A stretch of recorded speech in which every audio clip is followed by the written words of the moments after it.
قل هذه سبيلي أدعو إلى الله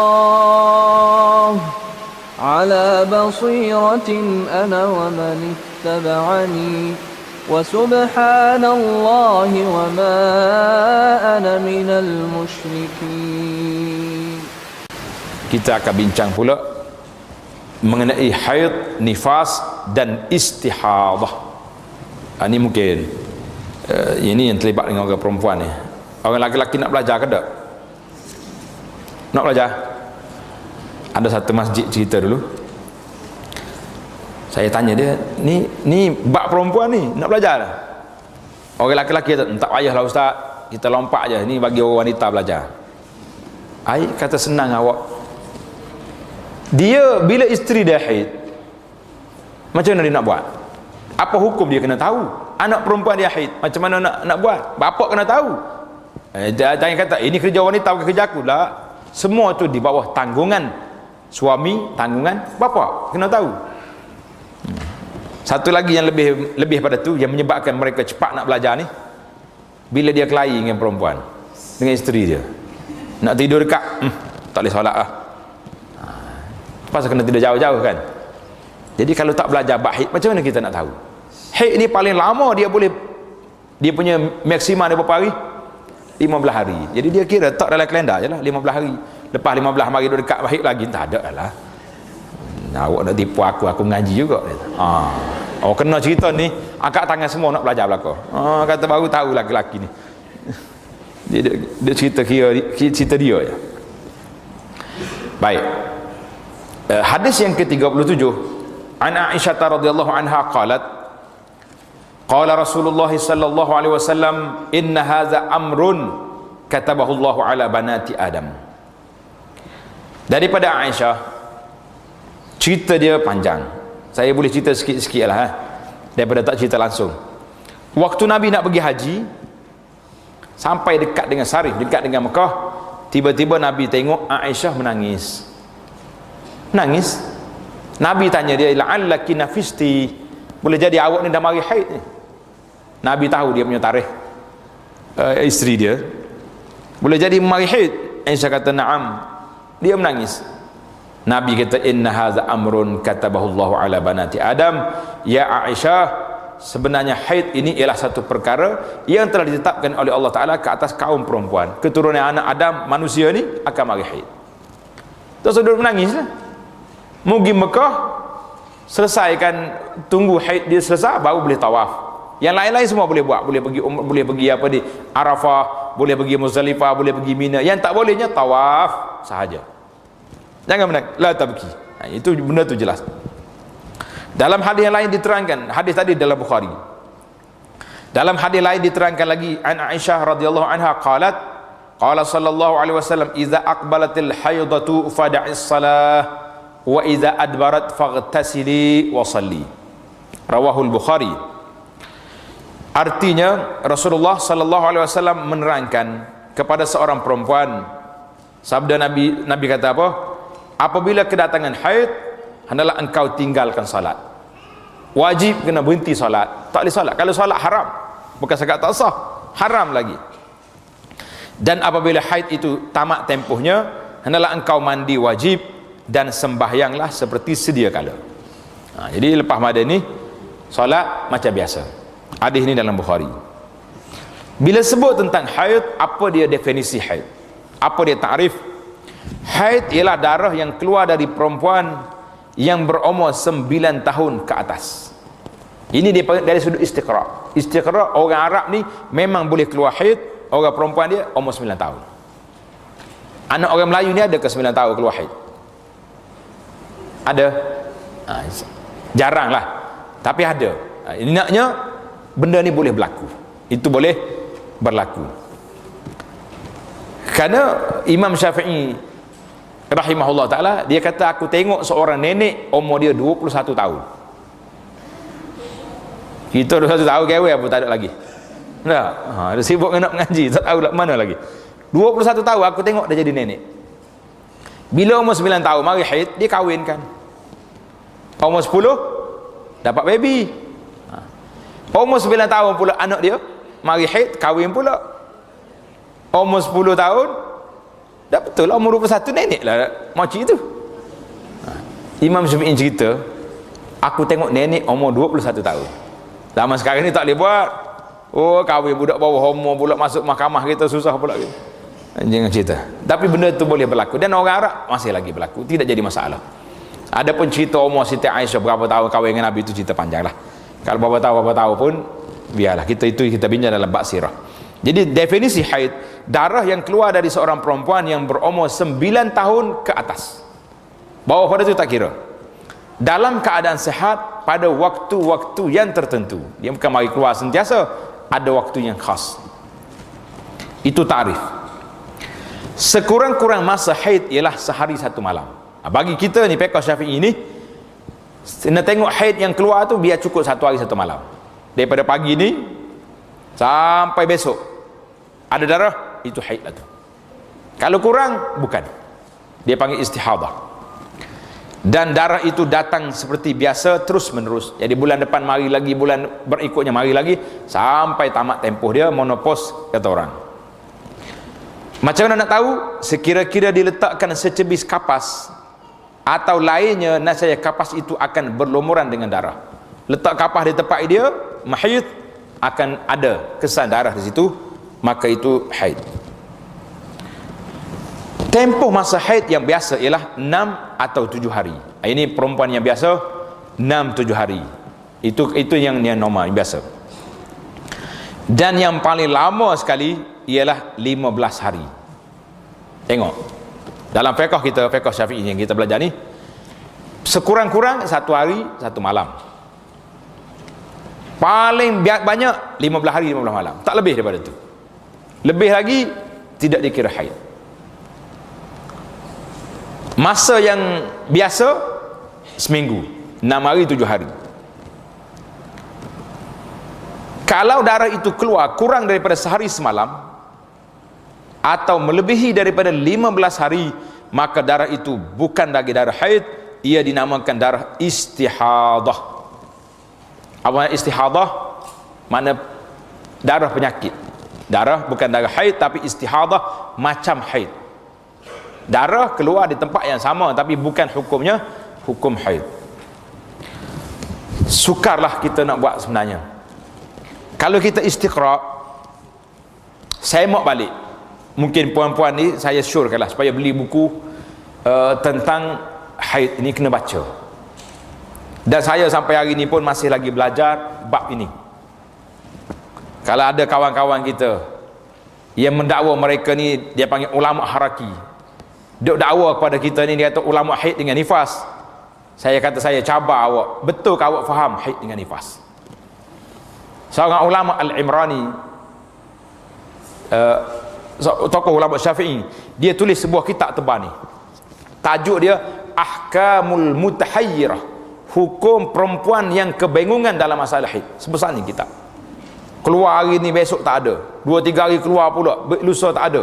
Memang bingung sungguh dalam masalah. Keluar sebuah kitab. Jadi kalau orang kata ulama haid dengan nifas, saya kata, saya nak challenge awak, mari awak faham setara mana haid dengan nifas. Jangan cakap boleh, payah dalam isu ni. Bahkan orang perempuan sendiri yang menghadapi masalah pun kadang-kadang dia pun tak faham juga. Minta maaf lah, muslimat dah. Oh, ustaz cabar kita, tidak cabar, nak cerita benda ni payah. Perkara haid ni bukan senang kita nak buat. Tapi kita kena pakai kaedah. Kalau nak tengok dari sudut orang peribadi, individu, mungkin akan berbeza.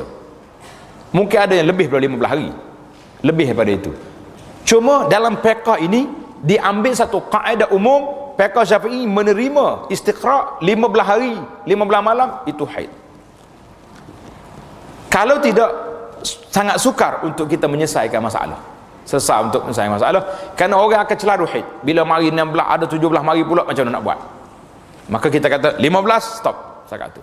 Mudah nak buat. Kalkulate, mula nak buat kira-kira. Baik, itu tempoh haid. Kita bincang tentang masa suci antara dua haid. Masa suci, tempoh yang bersih daripada haid, sekurang-kurang masa suci antara kedatangan haid kali pertama dengan kedatangannya pada kali yang lain ialah 15 hari 15 malam. Betul lah tu. Kalau sebulan ada 30 hari, maksima haid berapa hari? 15. Maknanya sebaki lagi 15 hari, itu haid. Sekurang-kurangnya masa suci. Dan tidak ada had bagi masa suci lebih daripada itu. Kalau dia suci terus tak mari haid, boleh berlaku. Berlaku. Ada juga orang perempuan yang tak mari haid terus, 2 tahun sekali mari haid. Ada terus tak mari, ada banyak. Tapi yang biasanya normalnya ginilah keadaan. Kalau tak mari itu rasa orang pergi hospital. Sebab dia punya banyak kesan dia. Tak mari haid ni banyak kesan. Tak subur, kemungkinan tak dapat anak, banyaklah. Kalau seorang perempuan kedatangan haid selama 7 hari dan darah itu berhenti selama 10 hari, kemudian darah itu berbalik semula, 7 hari haid, stop, 10 hari mari pula.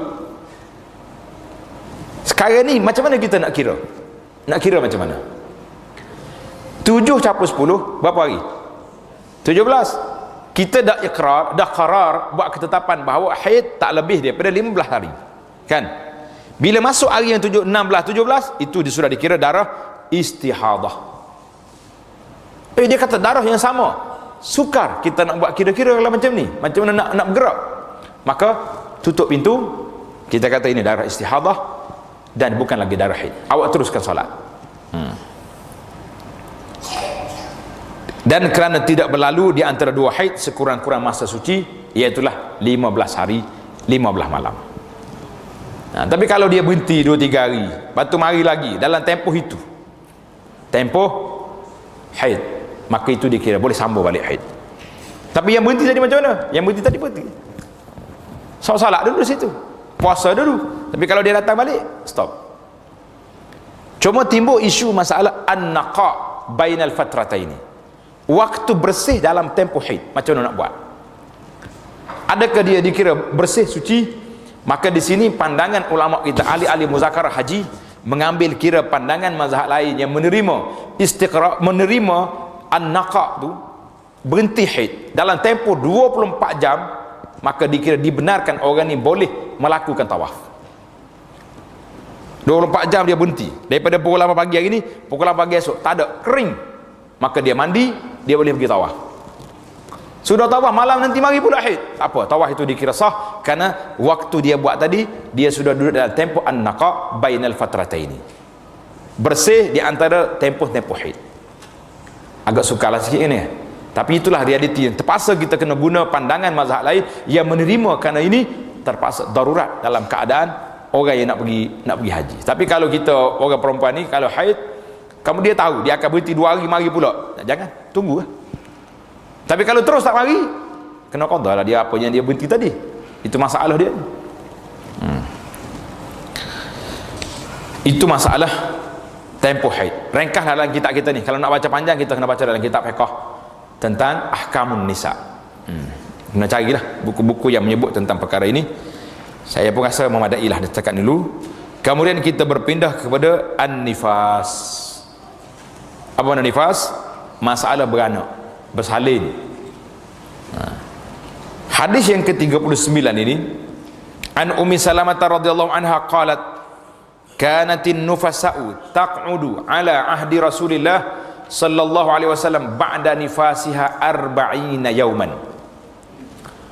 Artinya perempuan yang nifas, yang beranak di zaman Nabi sallallahu alaihi wasallam biasanya berhenti daripada mengerjakan salat selama 40 hari. Selama 40 hari. Hadis ini riwayat Abu Daud. Abu Daud kata Syekh kita ni hadisun hasan. Hadis ini jelas menunjuk kepada kita nifas berapa hari? 40 hari. Wa fi lafzin, ada lafaz walam ya'muruhan Nabi sallallahu alaihi wasallam biqada'i salatin nifas. Dalam satu lafaz yang lain dalam hadis Abu Daud, Nabi sallallahu alaihi wasallam tidak memerintahkan perempuan itu mengqadakkan salat yang ditinggalkan ketika dia nifas. Kata alhamdulillah. Kalau tidak dahlah beranak, baby kecil lagi kena qada salat pula. Allahu akbar. Perik macam dia tak nak beranak dah. Nah, Tapi ingat kau boleh cuti 40 hari solat ni, berasa nak beranak pula lepas pada tu tak.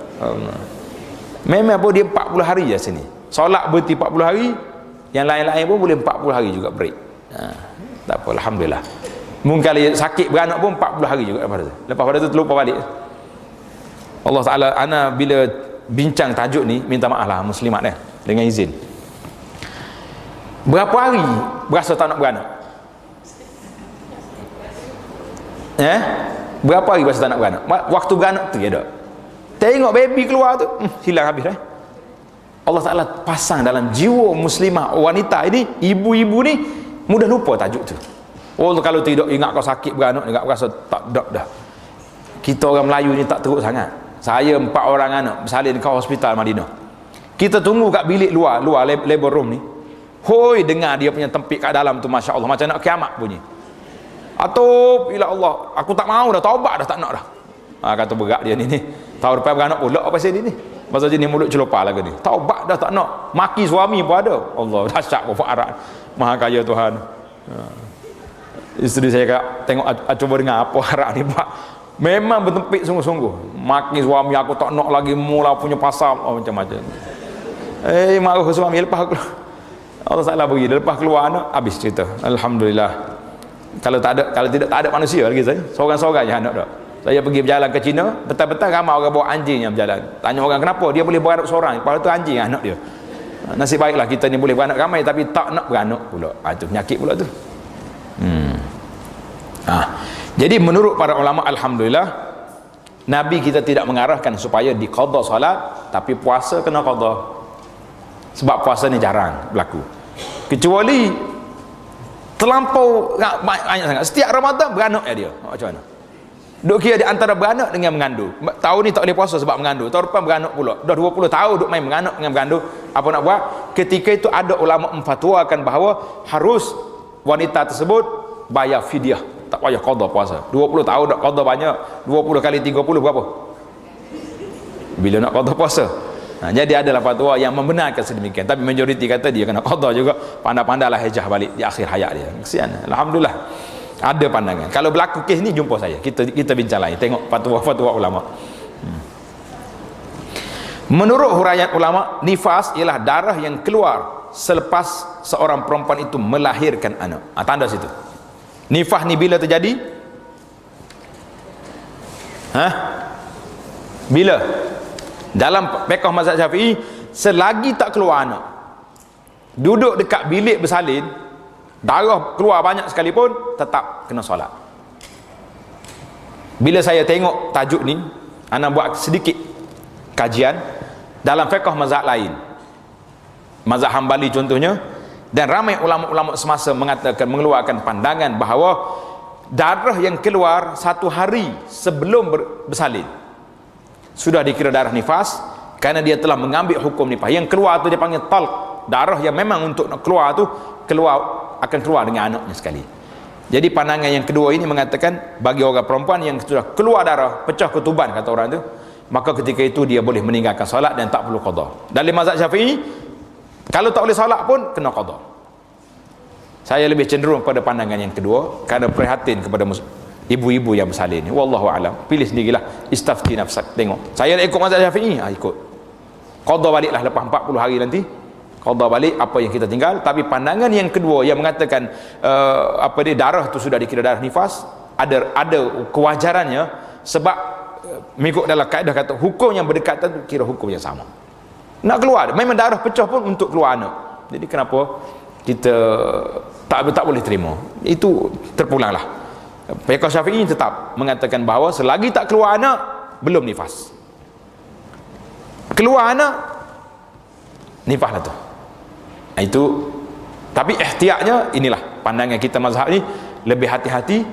Sebab kalau tak boleh solat waktu tu sakit dan keadaan yang sangat mendesak, boleh kita qadha balik. Tapi kena ingatlah berapa waktu tak sempat solat. 3 waktu 4 waktu kena qadha balik selepas tamat tempoh nifas nanti.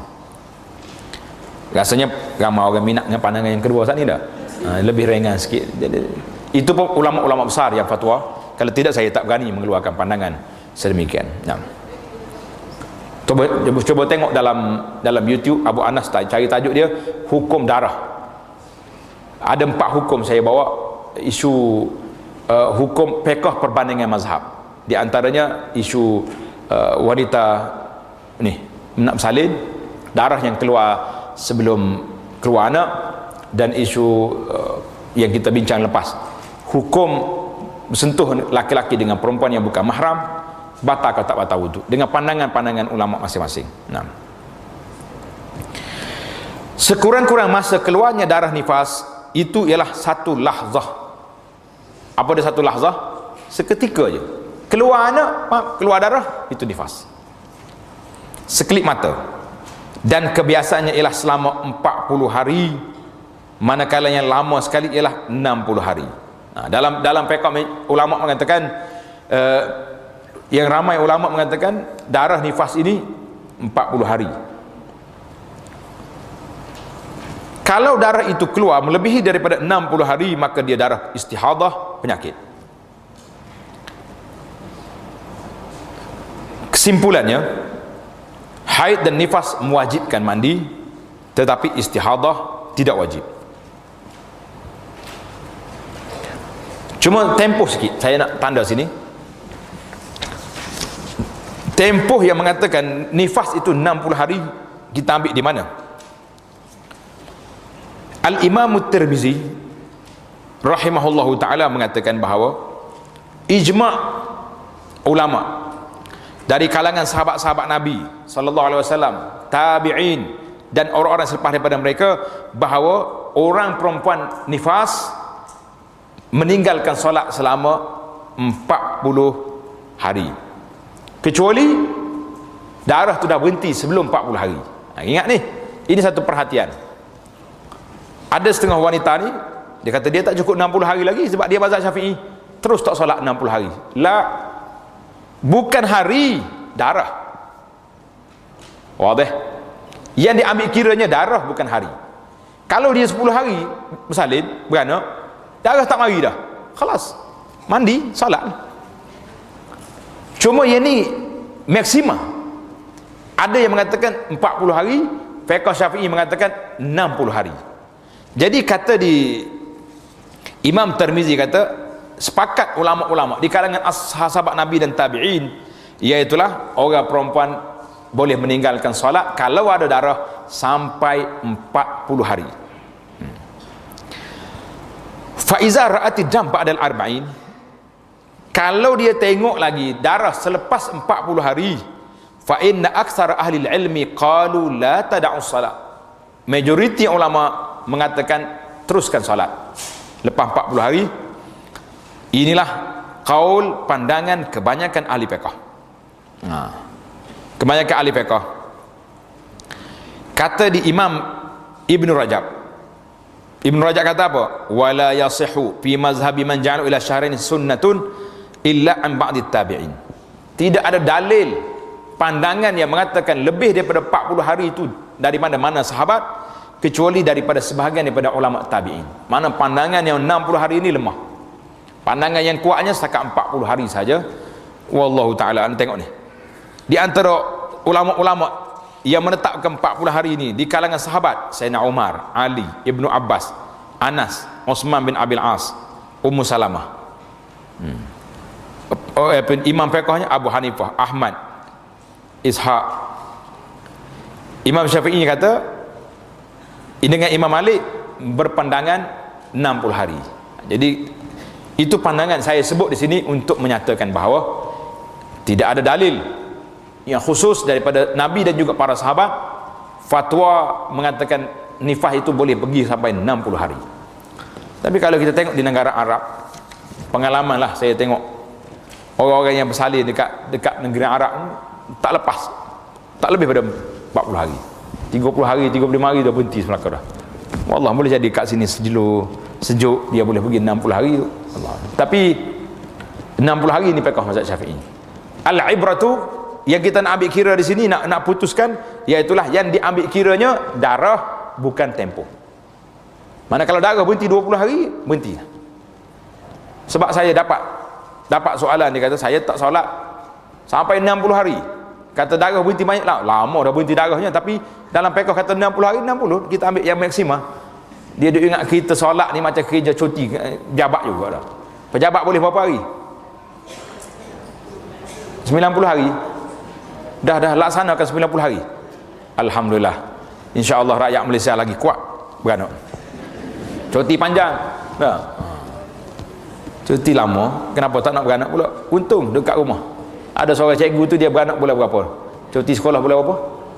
Bulan 11 dah. Dia beranak 3 bulan belum pada tu. Oh, dia kata dia relax. Dia beranak 6 bulan sampai anak naik gigi dia baru pergi sekolah. Alhamdulillah, itu nasib baik dia. Baik, kita bincang tentang satu tajuk lain pula. Tajuk dia mengenai istihadah. Apa nama istihadah? Hadis yang ke-40 an Aisyah radhiyallahu anha annaha qalat Fatimah binti Abi Hubeish. Dia Fatimah binti Abi Hubeish li Rasulillah sallallahu alaihi wasallam, ya Rasulullah inni la athhar afada'u salah. Qala sallallahu alaihi wasallam innama zalika irqun wa laysa bil haidati. Rawahul Bukhari. Seorang yang bernama Fatimah binti Abi Hubeish. Fatimah ni adik-beradik dia ni terlibat dengan penyakit ni belaka. Fatimah bin Abi Hubeish, Hamnah, ada lagi 2-3 dia apa ni nama-nama lain, penyakit istihadah. Dia telah bertanya kepada Nabi sallallahu alaihi wasallam, ya Rasulullah, sesungguhnya saya tidak putus-putus turun darah. Darah ni keluar sentiasa. Oleh itu,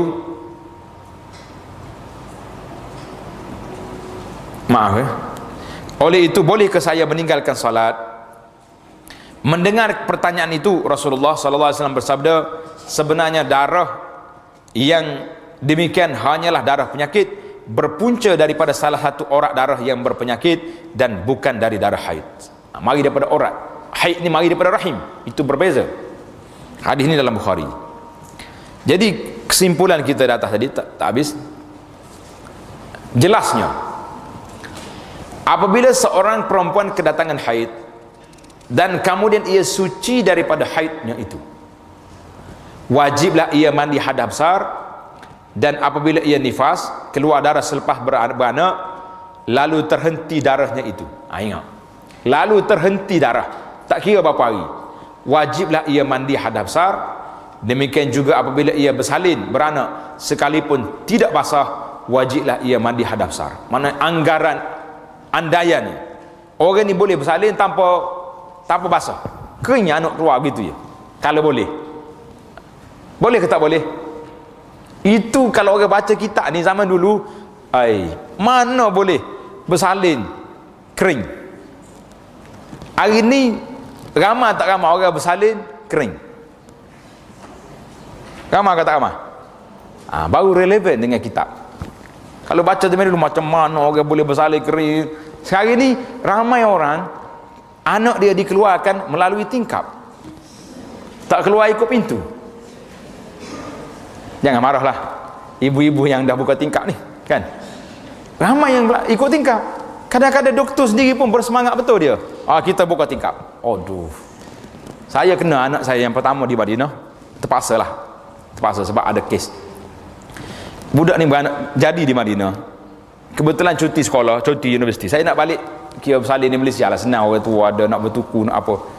Tapi anak yang lahir yang jadi di Madinah ni tak mau balik dia.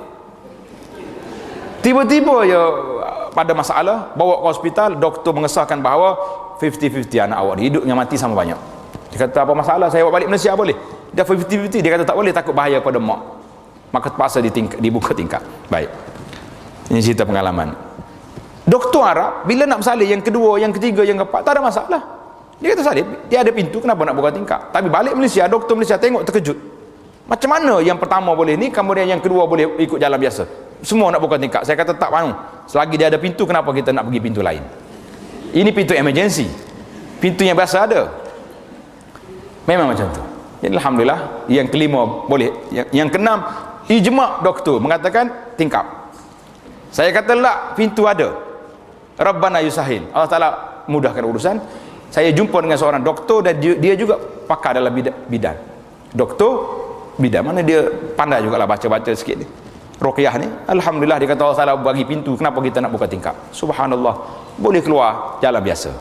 Siapa nak tahu doktor ni, jumpa saya lah di Kota Baru. Alhamdulillah, masih ada ruang. Doktor tu, Kadang-kadang anak-anak kita yang belajar tip perundangan doktor ni, dia tak tahu, dia ajar macam tu, bukan tingkap, mudah, senang. Jadi yang kita bukan nak komen doktor. Terima kasih banyaklah para ahli-ahli doktor kita yang bekerja untuk menyelamatkan ibu-ibu dan anak-anak ni kan. Cuma yang saya nak sebut di sini, ada tak orang bersalin basah kering? Jawabnya ada, apabila anak tu dikeluar melalui tingkap. Baik, timbul soalan, lepas pada keluar anak, keluar tak keluar darah nifas? Mesti keluar. Macam mana tak keluar? Dia tak jadi masalah. Tak, jangan kata aku tak ada nifas sebab aku tak bersalin, kan? Anak ni keluar ikut tingkap. La, selagi darah tu keluar daripada rahim je, keluar melalui jalan yang biasa, melalui rahim, keluar daripada pintu yang biasa, maka itu sudah dikira darah nifas. Tak payah duk keliru banyak. Pasal kata tidak dia keliru, ini darah nifas ke tidak ni? Sebab budak ni keluar tidak ikut lorong ni. Tak kira lorong mana pun, sebab bila anak dah keluar, darah yang keluar tadi daripada mana? Daripada rahim. Kesan daripada anak tu sudah tidak ada lagi dari dalam rahim, tempat kandungan dia. Wallahu a'lam. Baik, kita balik kepada tajuk kita ni, mengenai istihadah. Hadis Aisyah tentang Fatimah binti Abi Hubeish. Dalam satu hadis yang lain diriwayatkan oleh Abu Daud bahawa Nabi SAW ketika menerangkan perbezaan di antara darah haid dengan darah istihadah, baginda perintahkan kepada perempuan yang bertanyakan hukum istihadah supaya ia berwudu dan mengerjakan salat. Jadi orang hukum istihadah lepas pada 15 hari 15 malam, maka orang itu dikira istihadah, dia kena wudu, dia kena salat, dia kena puasa, dan kalaulah menasabah, dia boleh duduk dengan suami dia, tak ada masalah atas suami ya. Berdasarkan hadis-hadis yang tersebut dan juga hadis-hadis yang lain, alim ulama menghuraikan bahawa istihadah ialah darah yang keluar bukan pada masa haid dan bukan pada masa nifas, luar musim, atau yang kurang daripada sehari semalam pada masa kedatangan haid. Ini hukum perempuan yang kedatangan darah istihadah ialah perempuan itu suci. Orang yang mari haid istihadah suci, ia wajib mengerjakan salat dan berpuasa, dan suaminya boleh bersetubuh dengannya, tidak haram. Semasa hendak mengerjakan salat, hendaklah ia membasuh kemaluannya dan mengisinya dengan kapas, kemudian bercawat. Ayat dulu ni, zaman kita lah ni tak payahlah guna hak ni kan. Dia bersihkan dia punya kemaluan, kemudian dia pakai dia punya, orang panggil pampers ke apa, pakailah apa pun, yang penting pakailah tu. Jika ia tidak memerlukan kapas atau ia sedang berpuasa, maka tidaklah dituntutkan berbuat demikian. Bahkan perempuan yang sedang berpuasa hendaklah meninggalkan perbuatan mengisi kemaluannya dengan kapas. Ajaib tak ajaib cerita ni? Ajaib. Sebab apa? Dia takut kapas termasuk dalam tu, batal puasa. Saya ingat kita dah bincang dulu tajuk puasa di sini. Ada bincang tak? Dalam fiqh Syafi'i agak pelik sikit. Batal puasa kalaulah masuk benda-benda dalam rongga. Saya nak cerita pun malu, tapi hukum ni kena cerita. Ini nak cerita tajuk kapas ni. Macam kalau letak kapas kat situ, tiba-tiba kapas tu masuk ke dalam sikit, masuk dalam rongga ke tidak, batal puasa. Kita buang air besar, semelik, tahu semelik, keras tak mau keluar, dia keluar setengah, masuk balik, batal puasa. Banyak dalam kitab-kitab fiqh yang saya rasa agak pelik lah. Karena itulah Syekh Yusuf Qaradawi dalam kitab Fiqhus Siyam, dalam kitab fiqh dia tegur banyak isu ni, tak pernah sabah, dia kata tak logik lah sampai mereka begitu sekali masuk tangan dalam punggung kerana nak bersihkan, itu pun dikira batal. Dan banyak lagi lah benda-benda. Jadi ini cerita kapas ni, saya nak cerita kapasnya. Cerita puasa nanti tunggu masa dia. Jadi jawabnya hari ni alhamdulillah kapas ni tak berlaku lagi. Kita sudah ada alat pek kita yang moden yang boleh menyelesaikan masalah. Setelah itu hendaklah dia mengambil wudu. Segala yang disebutkan itu hendaklah dilakukan selepas masuk waktu salat. Bila masuk waktu salat, bersihkan alat kemaluan dia ni, kemudian pakai dia punya alat yang boleh jaga daripada kena darah, maka dia salat pada waktu itu. Selepas mengambil wudu, wajib ia segera mengerjakan salat. Jika ia lengahkan, kenalah basuh semua kemaluannya semula dan masukkan kapas ke dalamnya beserta bercawat. Saya nak baca ni bertakutlah dengar pokok sister baru-baru ni, pokok liberal modern ni kata apa dak mencawak-cawak ni macam orang hutan. Budak-budak ni dia kritik pelik-pelik. Tama-tama zaman Facebook ni, Allahu akbar. Orang tak percaya ke Tuhan banyak. Bila orang mahkamah duk larang orang bukan Islam guna kalimah Allah, pokok dia ni bawa spanduk pergi ke, bawa poster pergi ke gereja bagi bunga nak suruh guna kalimah Allah. La ilaha illallah. Semangat sangat membuat apa? Kau nak hidup situ juga. Ini yang kita bimbang hari ni, anak-anak orang Islam tunjuk perangai yang pelik-pelik macam ni. Kalau setakat nak benar-benar lah, tak usah pergi gereja-gereja nak pulaknya. Pergi masjid dak, pergi gereja pergi semangat. Dengar cerita cawak ni rasa ketawa apa dia ni. Allah, jadi kita gunalah, saya tak seguna kapas lah, kita guna kapas, membasuhkan kemaluannya dan menggunakan pek dia ni, kemudian mengambil wuduk sekali lagi. Tengok dalam kitab fiqh kita ni sangat halus, kecuali kalau lengahnya itu kerana sesuatu yang berhubung dengan salat, seperti menunggu salat berjamaah, maka tidak wajib mengambil wuduk semula. Jadi kita sudah masuk waktu, kita ambil bersuci bersih, kita pergi masjid, imam lambat salat, tak jadi masalah. Walaupun kita rasa ada sesuatu yang keluar di faraj, itu tidak membatalkan. Dia termasuk dalam perkara darurah. Ia pula wajib memperbaharui alatnya tadi dan bersuci bagi tiap-tiap kali hendak mengerjakan salat. Jadi orang istihadah ni hukumnya seperti orang salis, orang salasil baul, orang yang kencing tak tus. Sama juga isu ni. Cuma ada sedikit perbezaan, iaitulah sekiranya orang ni pakai beg kolostomi. Tahu beg kolostomi?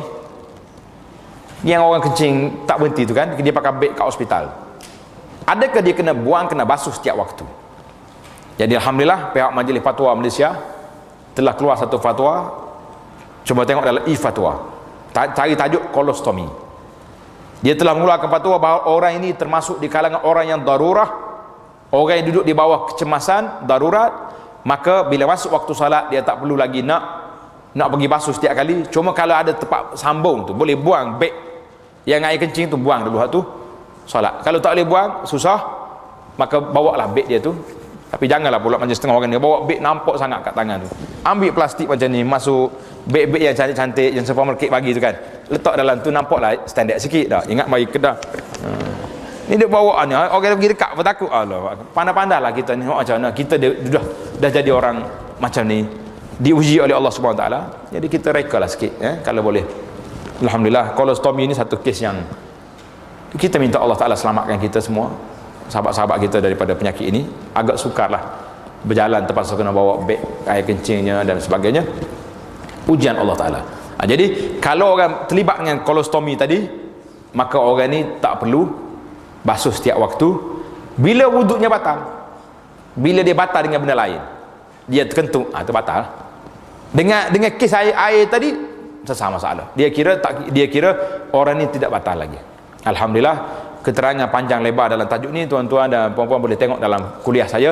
Tajuknya solat, panduan taharah dan solat untuk orang sakit.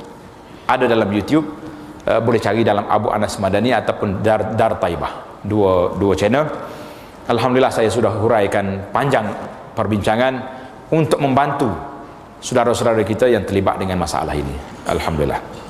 Baiklah, kita pergi kepada perkara-perkara yang diharamkan bagi perempuan yang haid dan nifas. Kalau orang kena haid dengan nifas, apa masalah dia?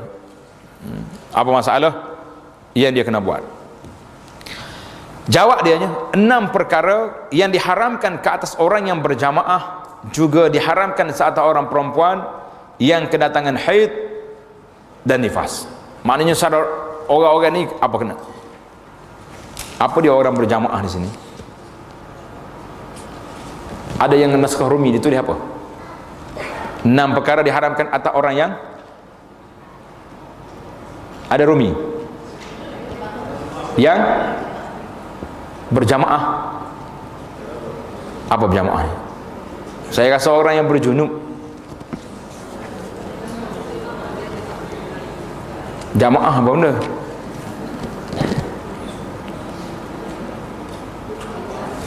Baiklah, Orang yang berjunub dan orang yang haid dengan nifas.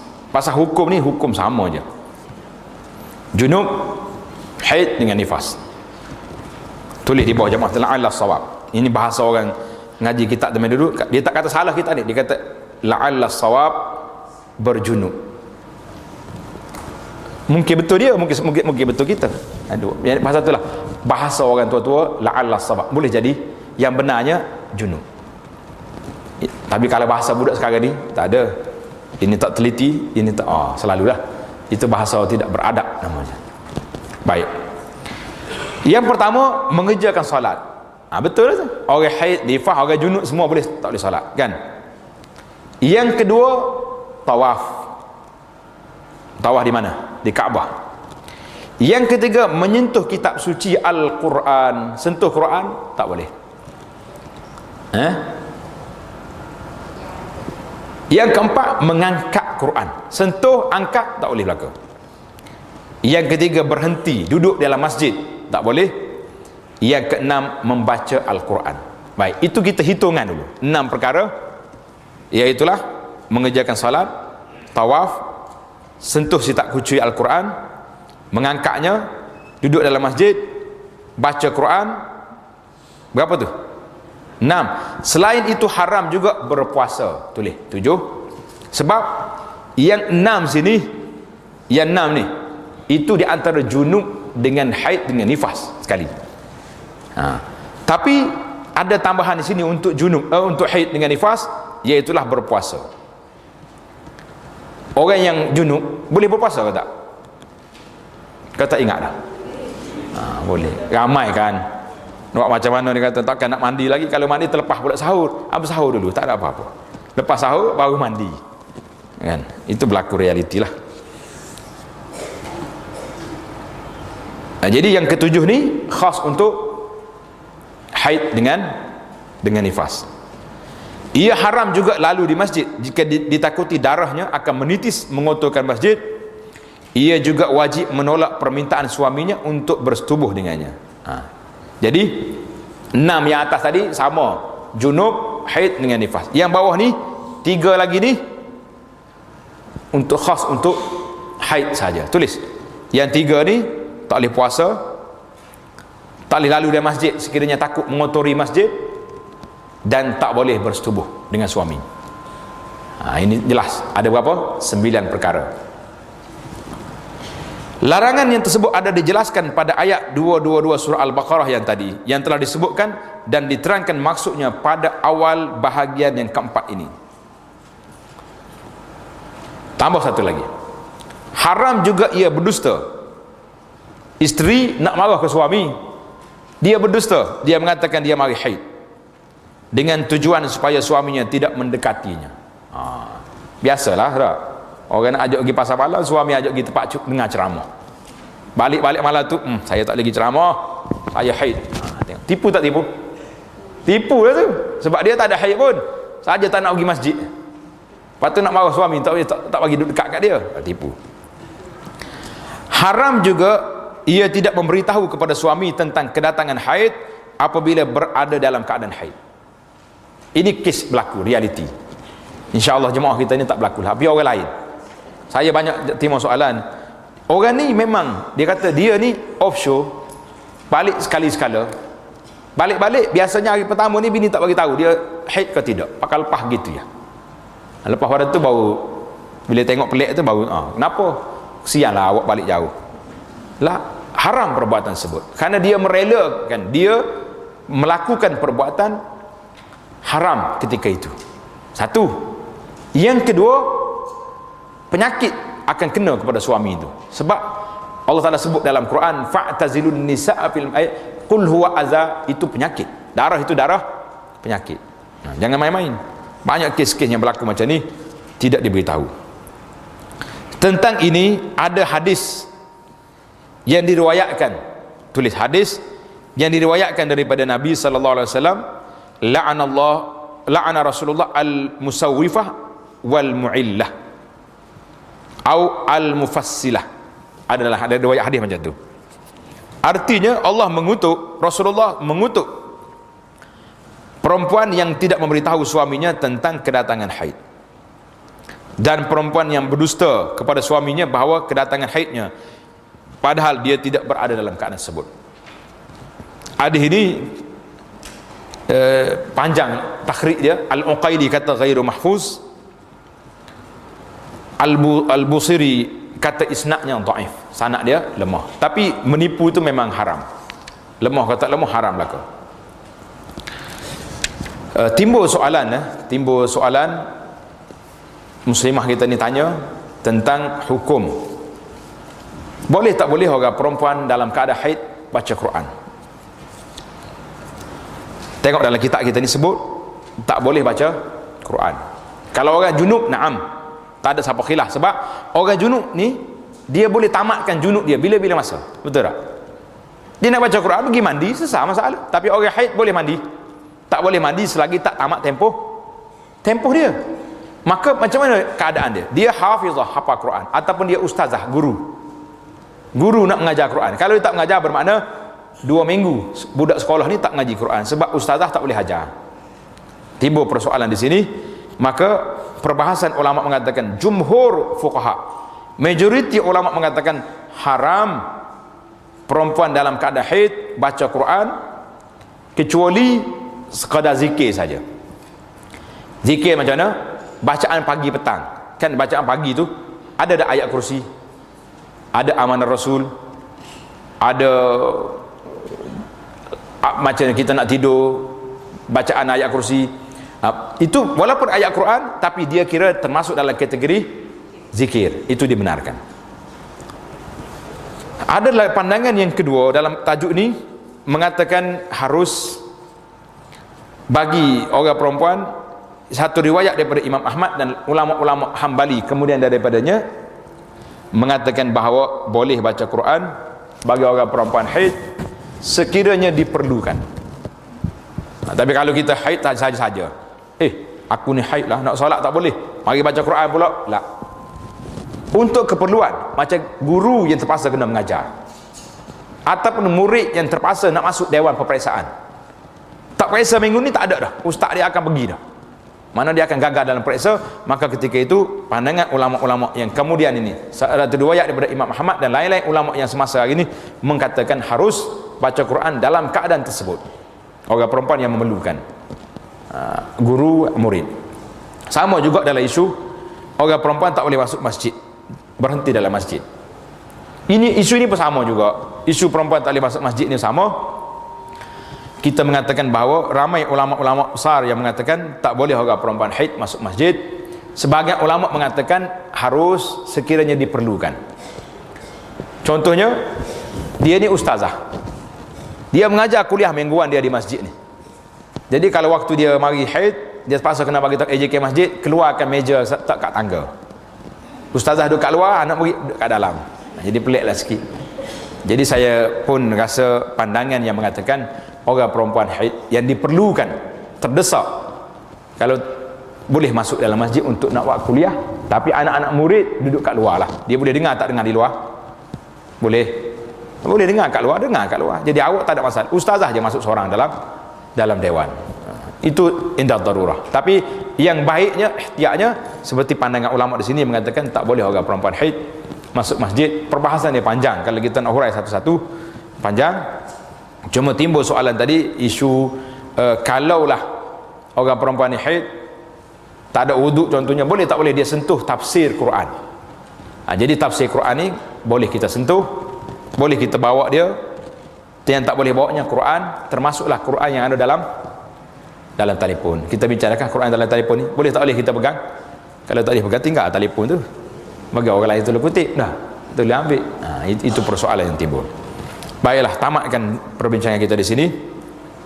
Sebelum masuk kepada sesi soalan, mandi wajib untuk bersuci daripada haid dan nifas. Cara mandi wajibnya samalah seperti mandi janabah yang telah diterangkan pada bahagian yang lalu, hanya niatnya sahaja berlainan. Niat dia mandi hadas besar daripada haid dengan nifas. Lapak niatnya saja aku bersuci daripada nawaitu raf'al hadasil haidhi, saja aku angkat hadas haid, saja aku angkat hadas nifas. Seperti yang telah diterangkan dahulu mengenai soal niat, bahawa tempat niat adalah dalam hati. Inilah perkara yang wajib. Tentang lafaznya tidak menjadi hal sama ada disebut atau tidak, asalkan maksudnya diterangkan dalam hati lafaz itu. Dalam hati kita niat, aku mandi hadas haid, aku mandi hadas nifas, aku mandi junub, sesalah masalah. Nah, ada besar, ada besar. Semua itu masuk dalam hadas besar. Boleh. Alhamdulillah. Tamat dah perbincangan kita. InsyaAllah kita akan sambung lagi perbincangan dalam jalsah kita akan datang dalam bab bertayamum. Tayamum ni sangat penting, kerana kegunaannya sekarang ni bukan kegunaan tak ada air, tapi kegunaan ketika mana? Ketika darurat, ketika dalam keadaan terdesak, barulah kita guna perkara ini. InsyaAllah kita akan sambung lagi dalam jalsah kita yang akan datang. Subhanakallahumma bihamdika, asyhadu an la ilaha illa anta, astaghfiruka wa atubu ilaih. Wa sallallahu ala nabiyyina Muhammadin wa ala alihi wa sahbihi ajma'in, walhamdulillahi rabbil alamin.